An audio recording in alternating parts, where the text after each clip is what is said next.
Let me welcome in our guest, first of all, John DeCasanova.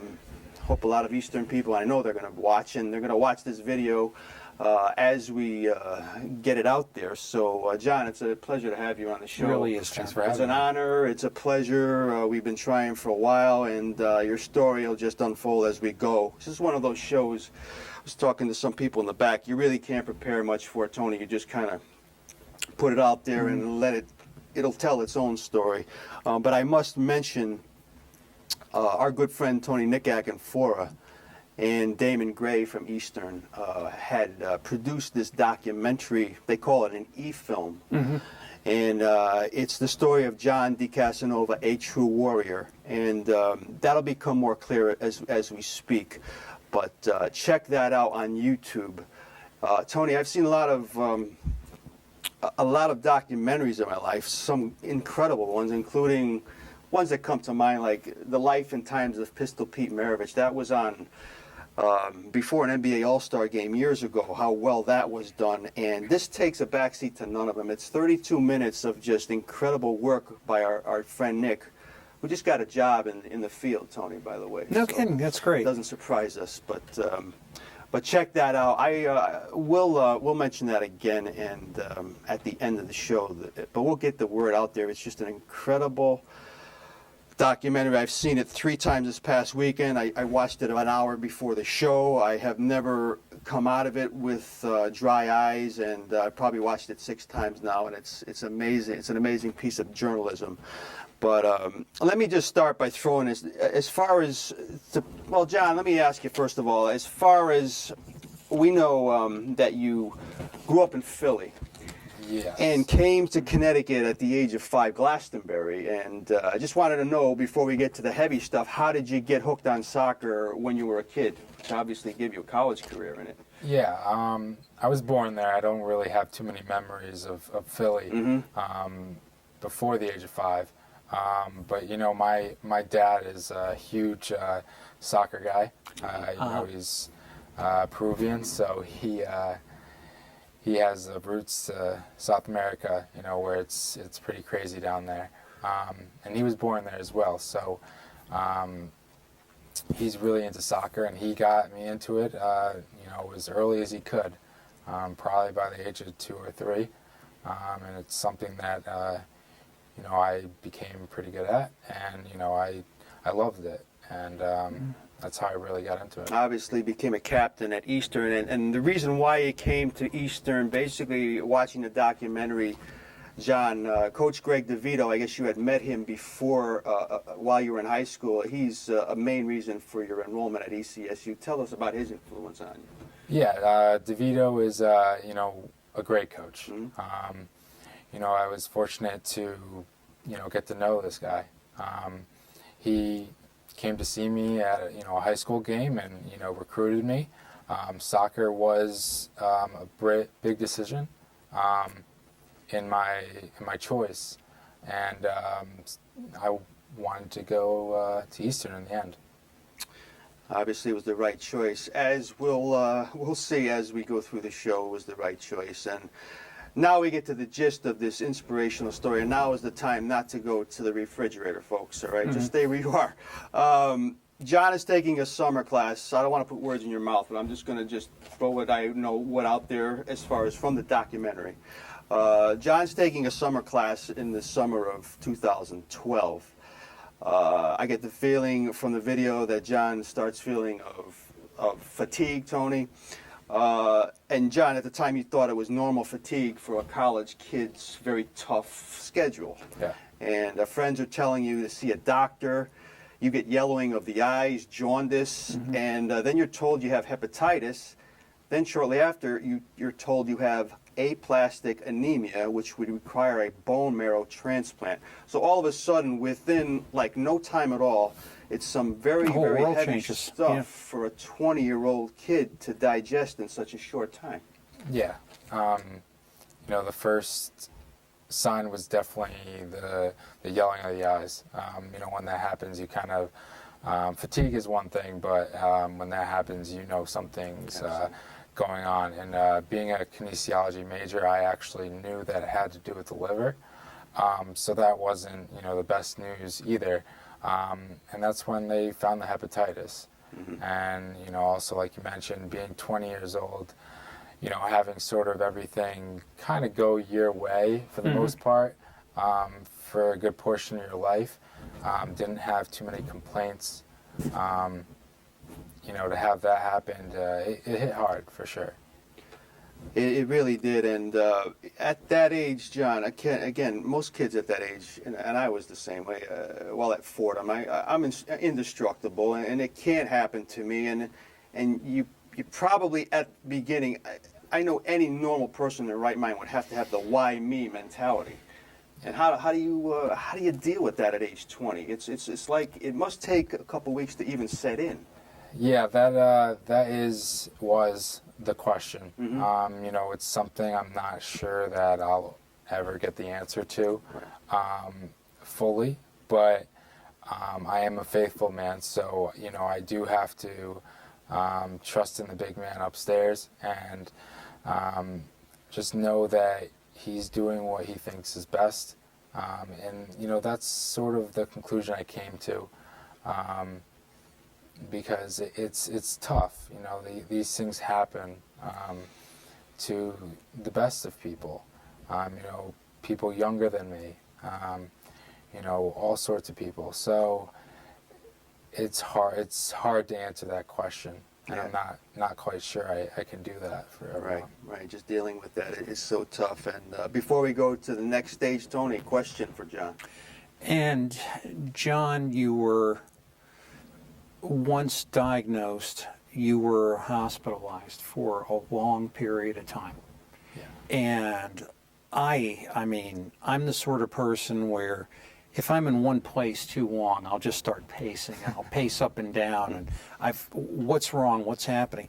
You're kind of in one little area, and how did you keep your heart and your mind through all of this?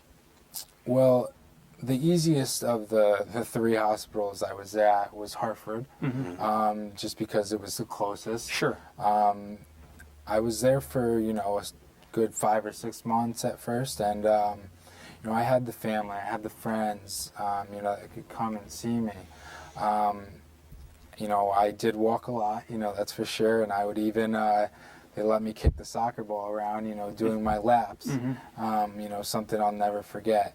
But you do start to, by the time I ended up in Boston and then New York for a year, it does get to you mentally. And, that is a huge challenge when you're going through something like this. As much as it is physical, the mental is just as important, if not more important. And without that, it's tough. Yeah, it's very admirable. Again, we're presenting the amazing story of John DeCasanova. Again, go to the YouTube. Go to YouTube and get to that video, the story of John DeCasanova, a true warrior. Again, directed by our good friend Nick Akinfor and Damon Gray. And then, okay, we're at the point, John. You have this aplastic anemia now. Then Eastern comes through with this amazing act. They organized this bone marrow drive in the fall of 2012. Now this happened fast. These guys didn't stand around. I mean, these were very proactive people down there, and that's what I love about them down there. A ton of people, and we're talking hundreds of people, Tony, show up at this bone marrow drive. And John in the film basically says, look, it may not help me, but it's going to help someone. And down the road, it will help someone. But could you believe, and I know, John, you at the time you were getting reports about this, but looking at the documentary, it's amazing that kind of support and the people that showed up. They were out the driveway to try to sign up for this. Yeah, if there's one happiest moment of my life, it was probably that day. I was in Hartford, and I knew they were setting it up. And, I know a good amount of people at Eastern being on the sports team, but, to have, 700 plus kids come when Eastern's only got around 3,000 or 4,000. that's something else. And like you said, it did, and it has continued to save other lives. Right now, between the 2 or 3 drives that have been done since, we've saved easily over 10, close to probably more like 15 people. It's unbelievable. And I know we mentioned earlier about the whole why. If there's one thing, I could look to, that would be it. That's, made a little bit more sense to me. Because I tell people all the time, I wasn't scared. And I came to that conclusion because I couldn't be scared if I was to, not make it. And 13, 14, 15 other lives were saved because of what happened to me. Of course I wanted to stay here, and I was going to do everything to do that. But at the end of the day, I was not scared because other people, actually benefited from it. Yeah, absolutely. That was probably, out of the whole film, like you said, your favorite part, as far as the inspirational aspect of how a community just came together.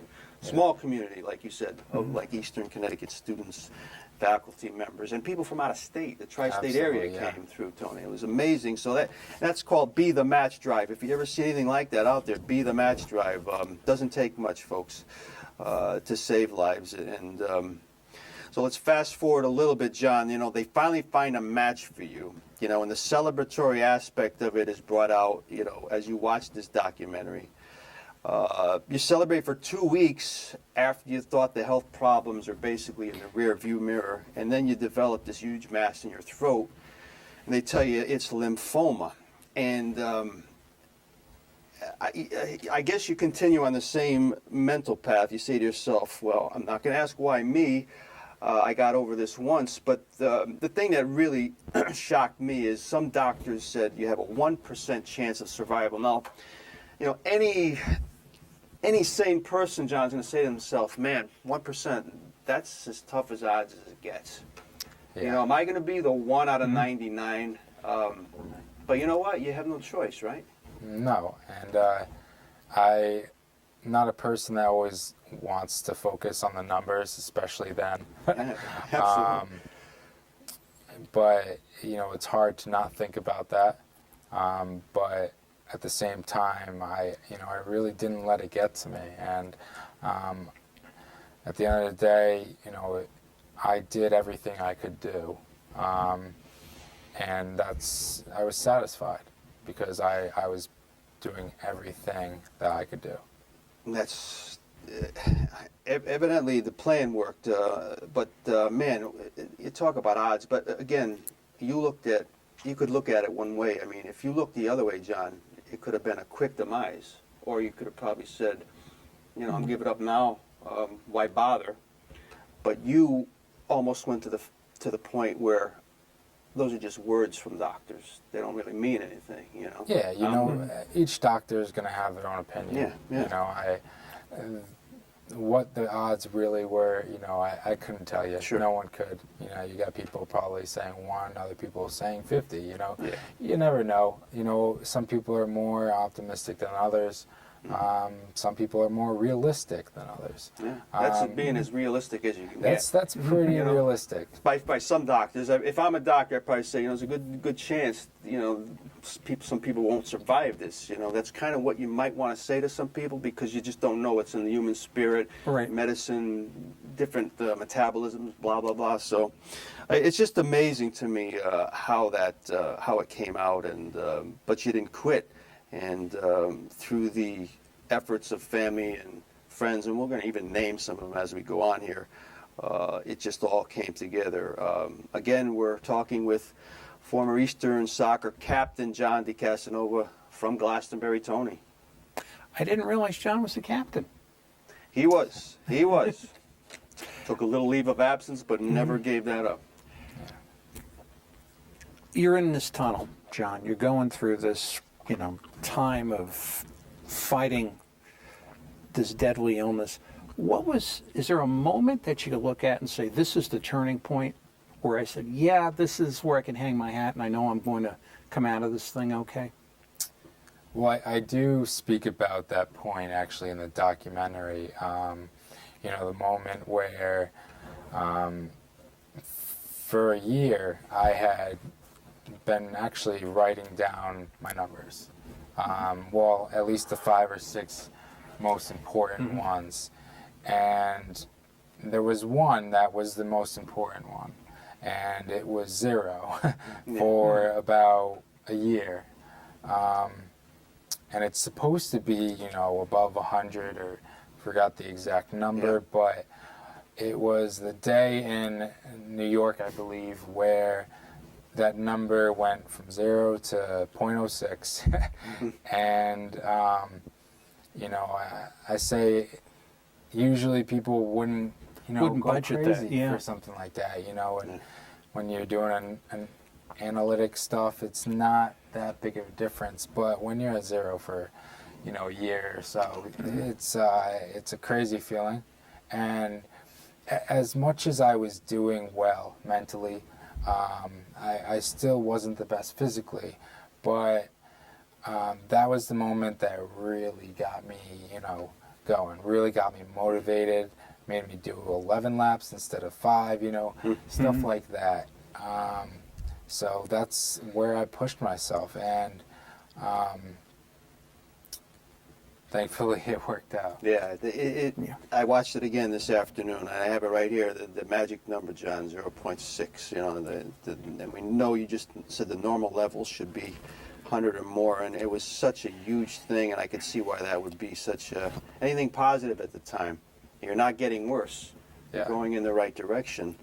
And then, of course, when you're watching this documentary, the climax of the film, you're back on the ECSU campus, John, and ironically, you're alone at the time, and you get the call that you're basically in the clear health-wise, and you said on the video, you say you may have been alone when you get the call, but everyone was with you at the time because of the amount of support you had.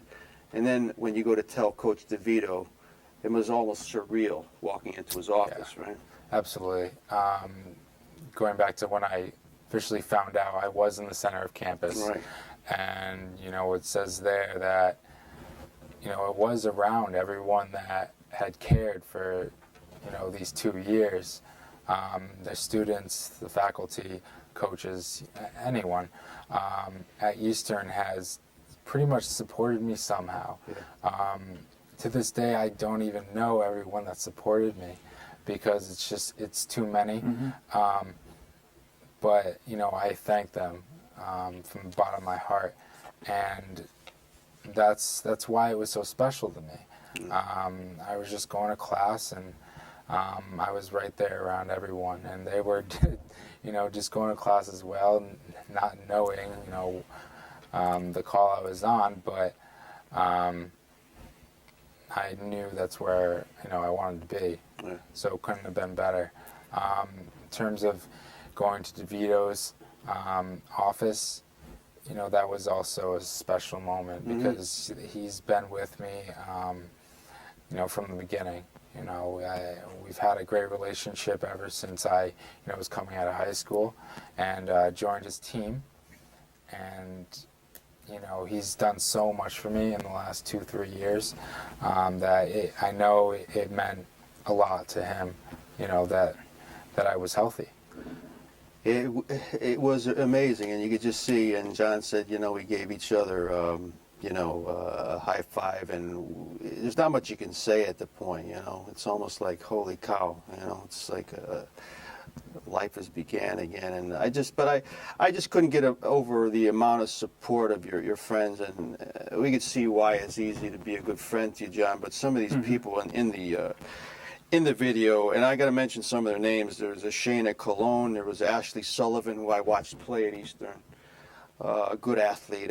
Ryan McCormick, Carl Appel, these were former teammates of yours. Dan Fish, a good friend, he had some great stuff in that video. Of course, Coach DeVito was on there, and one of your better friends, Michelle Fox, who who actually at one point, we'll get to your mom in a minute. Michelle called your mom your pillar of strength, but she gave some great information. But on all these people, John, you're in New York and you're Sloan Kettering, and Tony knows Sloan Kettering well, having worked in New York City. I'm sure you have, there was a lot of trips down there, but these people actually, these friends of yours made the trips down there. Some stayed with you. I don't know if you could ever repay people like that. It's just amazing, but it all got you to where you are today. Yeah, you can't repay. I can do what I can, but those guys I asked to be in the film for one reason, and that's because those are the 6 or 7 people that came and saw me, and not only saw me, took care of me. They weren't there for just 2 hours. These guys stayed weekends with me. Right. When my mom couldn't be there. The fact that they were able to give my mom a break, the fact that they were able to be there for me before surgeries, after surgeries, during treatments, after treatments, that's something, again, that I will never forget about the names that you just listed. Yeah, incredibly touching, Tony. It sure they have was. a part in the film, Ryan McCormick. John is having a rough night, and Ryan's staying overnight, and actually Ryan gets time to actually study to pass his teaching Right. exam because of John is sleeping. And then there was the time where they're eating Dominoes and John's falling asleep with the cheese sticks on his. It's a really great stuff. It's so inspirational. Yeah, you know someone's not their friend unless you can have cancer and still get made fun of for stuff. So when it comes down to that, it's someone that really cares about you. Yeah. Again, we're presenting the inspirational story of John DeCasanova, former Eastern captain, with us tonight. Tony. And John, during your recovery, you get up in the morning, you go about your business, you go to school. How do you feel about yourself? Are you feeling that, wow, praise God, I'm here? Or are there days when there's like you're still battling and you're still going through things? And do you hearken back to the hospital? And how do you cope mentally post recovery? There is a life after cancer, and it's not just being normal again. I still, to this day, it's over a year after my official remission date, and I am still going through treatments. Thankfully, it's not like chemotherapy, but it is blood treatments, that can last up to 4 or 5 hours. I've got one tomorrow, but it's the same thing as when I was battling cancer. You just can do what you can do. And I've always promised myself from day one that I'm going to do everything I can. And that's how I stay satisfied, no matter what happens. So, yes, it's tough because I did get back to, do my last season in the fall. But, my body was not even close to, what it used to be. I had injuries, almost every day, trying to deal with, certain things like that. Fatigue is a huge one.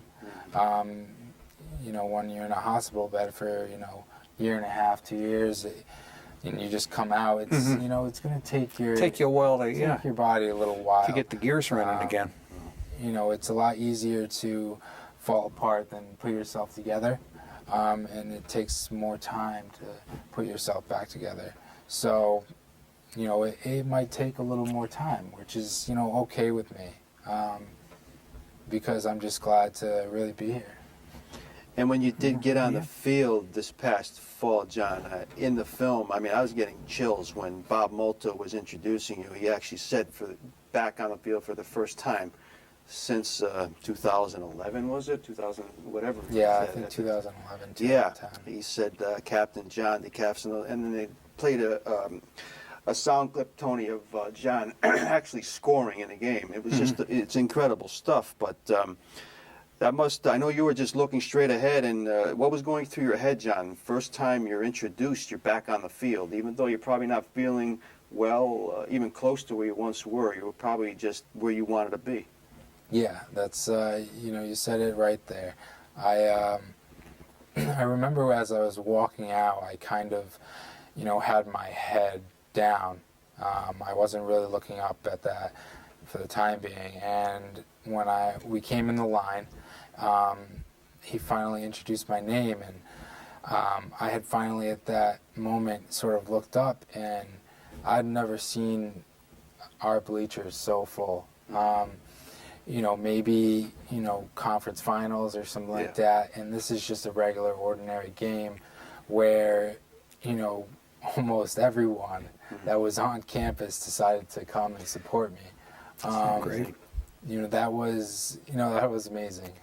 It took a lot to sort of put the tears away and just focus on the game. Yeah.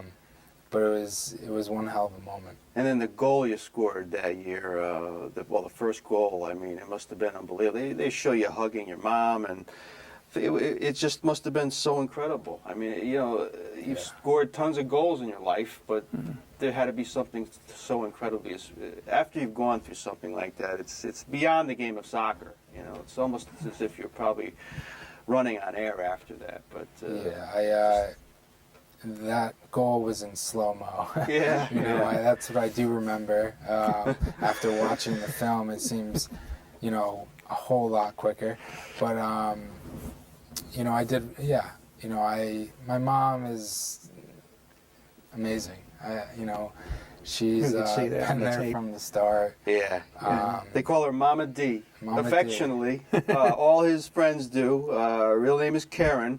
But amazing source of encouragement and love, John. I mean, having had a mom like that, like you just said, you can never repay her either. No. And so don't even try. But just be nice to her, but don't even try, because these moms they do what they best, and that's being a mom. But her trips back and forth, like you said, a busy lady herself. But man, you get the sense that if she wasn't there for you. You never know.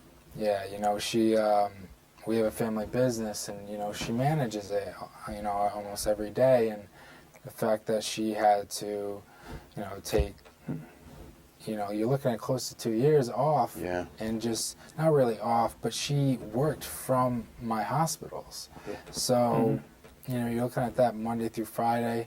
She would get the weekends so-called off from taking care of me, but she would go back to Connecticut and work Saturday and Sundays. So you can't repay it. You're right, and she's just amazing. That's all you can say. It's not said any other way. Yeah, and you get the sense from the film that she was so thankful for your friends, because there were times when she couldn't be there all the time, but there was always the support system there. She was there mentally, but you had this support system, which is so important, and we don't really have to go into that. But as we talk to John for the next couple minutes, we do have those pictures of him receiving the award, and I have to, a couple awards. I have to talk to you, being a member of the Sports Writers Alliance, John, just about a month ago. This past weekend, you received the Bob Casey Courage Award, which is very prestigious. They only give it to a few people a year. I know you weren't feeling that well that day, but when I saw you there, I was just happy to see that you were able to make it. But that had to be special, because the alliances, they only pretty much honor some major accomplishments. And I could tell you, as a member, we were honored to present it to you. It was a no-brainer to us. Thank you. Getting awards is it's nice, but I was very honored to receive that from you guys. I've known some past winners, and it's a big honor, and I thank you guys. That was it was It was just our honor. It was just to have you there. And you remember, Tony, a few years ago we had John Tartaglio on the show? Yes, I don't know yes. if you know him. We'll have to hook you guys Yeah. up. He was a past winner of that award, I think. Yeah. And From Milford. From Milford, does motivational speaking. Similar situation, very similar. But yeah, we'll have to hook you guys. Amazing story too. But as we close, Tony, you have a couple. I got to go over some quotes here before we end. But I'm just thinking as I'm listening. One time somebody told me that when Abraham Lincoln was assassinated and was in the hospital, somebody walked up to Mrs. Lincoln and said, well, you know, Mrs. Lincoln, other than that, how was the play? Yeah. And that's my question for you. Yeah. Other than what you've been through, what's going to happen now? What do you have for the future? You know, I have a few options or, you know, ways I tend to want to go. I have been doing public speaking, so Great. you know, I do love that. You know, to be honest, when I first came out, I didn't know if it was something I wanted to do. You know, I kind of just wanted to be a normal kid. To be honest. Don't we all? Yeah, you know, I didn't want too much, you know, but, you know, after a lot of thinking, you know, a lot of encouragement from friends and family, I think it would have been a shame if, you know, I couldn't use my story to help You others. didn't want to hide your lamp under a bushel. You know, Absolutely. I have nothing to hide, and, you know, everyone knows when, you know, I speak with them, I'm very open about, you know, everything. So you know, I've decided to go down that route, and I plan on continuing that as well. Good. You know, one day I would like to write a book as well. I know we spoke about that earlier. You know, but I'm not in a rush right now, just because I really am trying to still focus on health. Yeah. But it's something you know, I would love to do. I was thinking of that same question, Tony, before the show, and I said, how can't John do the motivational speaking? Because it's that It's that, yeah. incredible of a story where I'm sure you have an idea, John, but you have no idea. In a way, you have no idea how many people. I've worked with kids for 20 years, and I could tell you how many kids, not just kids with health problems, that just need that inspiration and motivation, which is lacking these days, man. I don't know if you've... It is. You're probably seen a lot of kids 12 and under. It's either because of family situations or confidence problems, or there's tons of reasons, but they need people to talk to them. And like Ryan McCormick had said in the film, you're not somebody that just kind of gives advice. You've been through it. So it's easier for you to just... people would look at you and say, man, you know, you want to have that, and we've talked to many people like this, Tony. When somebody has an effect when you leave the room that, you know, wow, you know, it's different than somebody telling me the same thing over and over on a daily basis. You got to do this, you got to do this. No, it's got to be something special. Yeah. And the things that you said during the film, and you said nothing will hit you harder than life, and Tony's going to agree with all this stuff. I mean, your former athletic director brought up the phrase. We hear it all the time, Tony, you only live once. Well, John actually kind of turned it around to stress the fact that you only die once and you really live every day. And it's such a strong thing when you think about it. It's amazingly inspirational. And your favorite word, the one that you continue to hold on to these days, John, is relentless. And you said, you know, don't pout about it, do something about it. We need more people like him getting into these schools, talking to people, hospitals, John. I mean, we have children's hospitals right here. And I just can't see you. You can go in many directions. You're such a smart, talented, functional, talented person. I mean, you can go in any way, use your degrees, but the biggest gift you can give back is what you're doing right now. Yeah, you know, it's something, like you said, I have been through it. And more importantly, I'm passionate about it. You know, I don't believe in anyone doing anything unless they have, you know, that passion for it. It comes a lot easier if you do. You know, you'll still have hard times, of course, but you need to be passionate about it if you are going to do it. And in terms of the kids, I love talking to kids. You know, this Friday I'll be at an elementary school right in Glastonbury, Nice. Hebron Avenue, talking to, those fifth graders. So, it's something, I want to do. It's something that I know I can help others. And, when you put those two things together, you can't say no. Well, again, you're on, and if you ever have doubts about that, just call me, man. I'll get you back on track, man. Say, John, keep doing what you're doing. But it's amazing. And again, I mean, I have more questions, but you have to go to really the documentary too. They've said it better than I can ever say it. Again, the name of it is The Story of John DeCasanova, A True Warrior. Again, warrior being the Eastern mascot, Tony. So it all makes sense. But one of the better documentaries you'll ever watch, not just because it's guys that we've had on the show and people that we're affiliated with, and the Eastern people have been so great to us here on the show, Tony. But and then, John, let me ask you, let me just tell you that if there's anything we can do to publicize any of this, you just let us know. Tell us. Yeah. Tell us. I'll get it Here over for the you. airwaves. I'll get it in the column because we need to spread this out. Yeah. It's just an amazing story. It's an amazing film. You're an amazing man, and we have All to the get, above.